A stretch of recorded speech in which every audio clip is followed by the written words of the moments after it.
নমস্কার, Bengal scholar maker YouTube চ্যানেলের আরও একটি আলোচনায় তোমাদের সকলকে স্বাগত জানাচ্ছি। বিহার স্টেট নিয়ে যেভাবে আলোচনা চলছে চারিদিকে, সেই দিকে নজর রেখে তোমাদের জন্য আজকে আনা হয়েছে বিপিএসসির TRE 2.0 previous year question analysis এবং উইথ অফিসিয়াল অ্যান্সার কি। আমার মনে হয় যে এই সময় এই বিপিএসসির যে পরীক্ষার প্রশ্নের ধরন, এটা দেখলে আমাদের স্টেটের যে প্রশ্নের ধরন সেটা আমাদের একটু আয়ত্তে আসবে। যেহেতু স্টেটের বাংলার প্রশ্ন সিবিটি মোডে হয়েছিল, সেই জন্য এই প্রশ্নটি অ্যাভেলেবেল নয়। সেই জন্য এই প্রশ্নগুলো যদি আমরা দেখি তাহলে পরে আমাদের অনেকটা ধারণা তৈরি হবে। এবং আমরা আজকে যে বিষয়টি নিয়ে এসেছি সেটা হচ্ছে পেপার 2 অর্থাৎ 11-12 কোশ্চেন, যেখান থেকে আমরা যে প্রশ্নগুলো দেখব সেখান থেকে আমরা একটা ধারণা তৈরি করে নেব। তাহলে চলো ভূমিকাতে বেশি কথা না বলে এগিয়ে যাই আমাদের উদ্দেশ্যে। যেখানে দেখো, এখানে ল্যাঙ্গুয়েজ, জেনারেল স্টাডিজ এবং বেঙ্গল, এখানে 150 নম্বরের প্রশ্ন আছে এবং 2.5 ঘন্টা সময় দেওয়া হচ্ছে। ঠিক আছে, তাহলে এখানে যে তোমরা যে ইম্পর্টেন্ট ইনস্ট্রাকশন দেখতে পাচ্ছ সেটা তোমরা স্ক্রিন পজ করে অবশ্যই দেখে নেবে, এটা বলে আর সময় নষ্ট করছি না। এবং জেনারেল পেপারে যেটা আমরা দেখতে চাইছি অর্থাৎ পার্ট 1-এ যে ল্যাঙ্গুয়েজের প্রশ্ন আসছে, এখান থেকে দেখো জেনারেল পেপারের প্রশ্ন এখানে 70 এবং 80 করে ভাগ করা আছে, অর্থাৎ পার্ট 1, পার্ট 2 এবং পার্ট 3 এইভাবে প্রশ্নগুলো এসছে।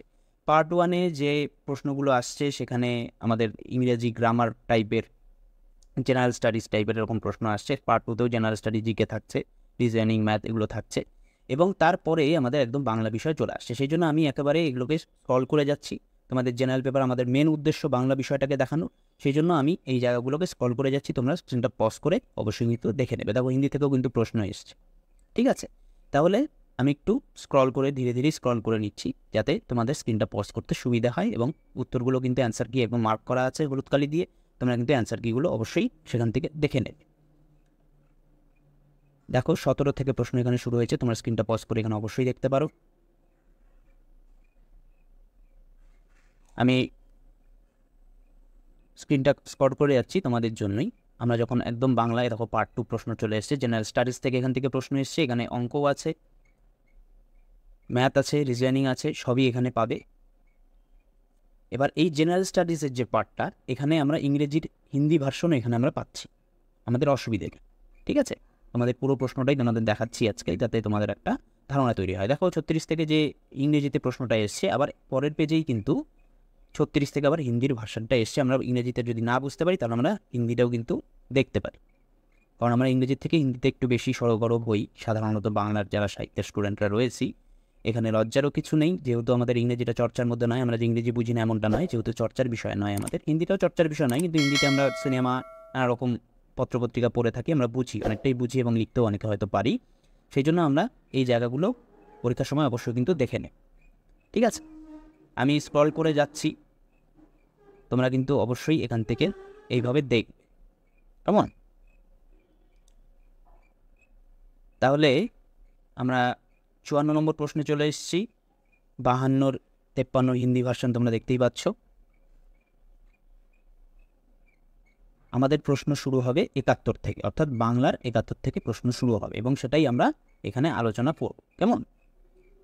তাহলে এই যে বিষয়টা আমরা এখানে 70 চলে এসছে, এখানে আমাদের শেষ হচ্ছে আমাদের জেনারেল স্টাডিজ এবং ইতিহাস, ভূগোল, যাবতীয় যে সমস্ত প্রশ্নগুলো আছে সেখান থেকে আমাদের এটা শেষ হচ্ছে। এইবার আমরা দেখছি যে এটা আমাদের হিন্দি ভার্সন এবং এইখান থেকে এই যে আমাদের পার্ট 3, এই পার্ট 3 থেকে কিন্তু আমাদের বাংলা শুরু হচ্ছে। ঠিক আছে, দেখো সাহিত্যের ইতিহাস থেকে কিন্তু প্রশ্নগুলো থাকছে। জন্মে জন্মে মোর প্রভু হও বলরাম, এখানে প্রভু বলতে বোঝানো হয়েছে চৈতন্য চরিতামৃত থেকে দিয়েছে, যেটা স্টেটের যে আমাদের সিলেবাস, সেই সিলেবাস থেকেই কিন্তু প্রশ্নগুলো এসছে। সেই জন্য আমি এই প্রশ্নটা তোমাদের সামনে নিয়ে এলাম, যাতে ধারণাটা আমাদের ক্লিয়ার হয় যে কী ধরনের প্রশ্ন আসতে পারে। এবার সিলেবাসের, স্টেটের সিলেবাসই যে এখানকার সিলেবাস তা কিন্তু নয়, বিপিএসসির কোনো সিলেবাস নেই, এটা পরিষ্কার রাখতে হবে তোমাদের। ঠিক আছে, সমগ্র সাহিত্য এবং সমগ্র জেনারেল স্টাডিজ সেখান থেকে কিন্তু প্রশ্নটা হবে এবং সেখান থেকে কিন্তু বাছাই করে নেবে। আমি সবগুলো প্রশ্ন পড়ছি না, তোমরা দেখে নাও। দেখো, বহু কষ্টে চন্দ্রশেখর শৈবেলিনীকে স্বদেশে লইয়া আসলেন, চন্দ্রশেখর উপন্যাসটা আমাদের স্টেটে আছে, স্টেটের সিলেবাসে, এখান থেকে কিন্তু প্রশ্নটা হয়েছে। কপালকুণ্ডলা আমাদের স্টেটের সিলেবাসে আছে, সেখান থেকে প্রশ্ন হয়েছে। তাই বলে এমনটা না যে স্টেটের সিলেবাসই বিবিএসসির সিলেবাস। আমি কিন্তু বারবার করে একই কথা বলছি, তোমরা কিন্তু কখনোই ভুল করবে না। আমি স্ক্রল করে যাচ্ছি, তোমরা এখান থেকে কিন্তু দেখে নাও। দেখো, পুলিনগুল সর্বস্ব থেকে নাটক থেকে প্রশ্ন এসছে, অভাগীর স্বর্গগল্প আমাদের আছে, সেখান থেকে প্রশ্ন এসছে। তার মানে স্টেটের সিলেবাসকেও এখানে আমাদের ইনক্লুড করা হয়েছে। দত্তা উপন্যাসও আছে, তাই না? তাহলে এই বলাকা কাব্যগ্রন্থ আছে, সেখান থেকে 600 কবিতা থেকে প্রশ্নগুলো আসছে। তাহলে তোমরা একবার জাস্ট চট করে দেখে নাও যে কীভাবে প্রশ্নগুলো আসছে, কারণ অনেকগুলো প্রশ্ন আসে। যদি এগুলো এখন বলতে যাই তাহলে তোমাদের বিরক্তির কারণ হব আমি চাই না ভিডিওটি অনেকটা লম্বা হয়ে যাক। খুব কম সময়ের মধ্যে তোমরা এই প্রশ্নগুলোকে একবার দেখে নাও, স্ক্রিনটা অবশ্যই পজ করে দেখে নেবে এবং পুরো বিষয়টা আমাকে কমেন্টে জানাবে যে কেমন করে প্রশ্নগুলো আসছে। আমি কিন্তু অবশ্যই তোমাদের যদি আমি রেসপন্স পাই তাহলে অবশ্যই আমি এই বিহার স্টেটের জন্য যে আমাদের পরীক্ষাটা আগামী আসছে সেখান থেকে আমি মক টেস্টগুলো নিয়ে আসার চেষ্টা করব। কেমন? কারণ সিলেবাস ধরে পড়ানোর সময় এখন আর নেই, এখন তোমাদেরই পড়তে হবে। আমরা শুধু চেষ্টা করতে পারি যে আমরা কীভাবে মক টেস্টগুলো দেবো এবং প্রশ্নগুলো কী ধরনের আসতে পারে। তোমাদের কমেন্টের অপেক্ষায় রয়েছি। যদি তোমরা জানো আমাকে, আমি সেই হিসেবে প্রস্তুতি নেব তোমাদের জন্য মক টেস্ট করার জন্য। ঠিক আছে, দেখো অনুচ্ছেদ ক, এখানে একটা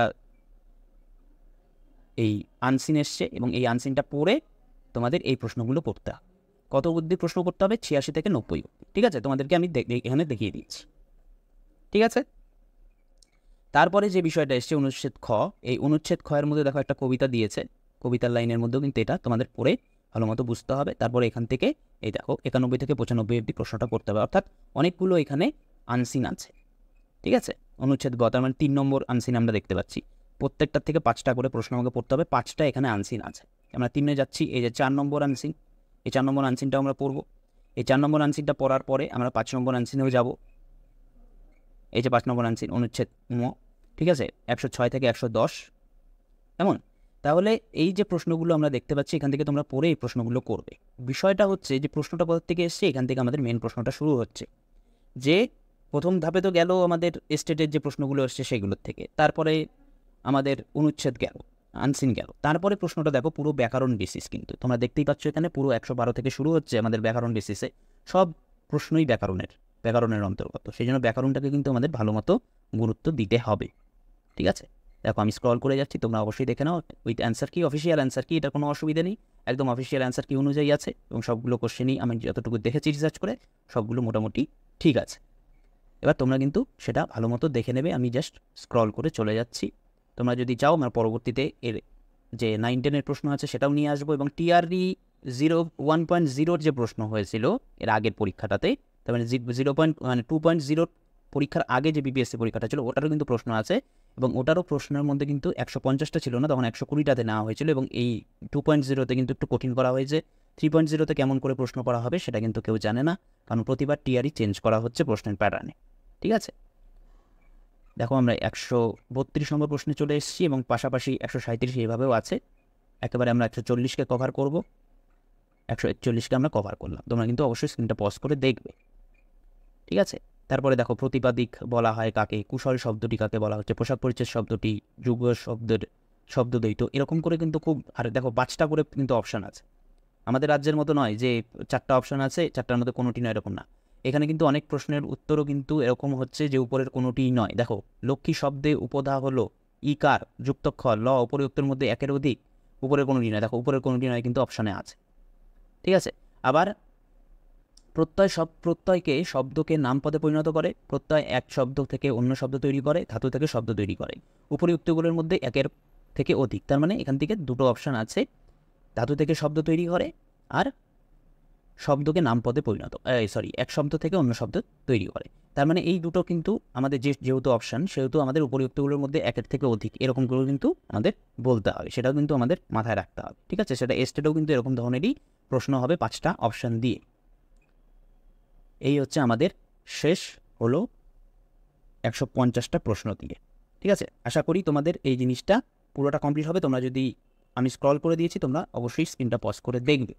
ঠিক আছে, শেষে একটাই কথা, যে ভিডিওটি তোমাদের উপকারে লাগবে এটুকু আমাদের আশা।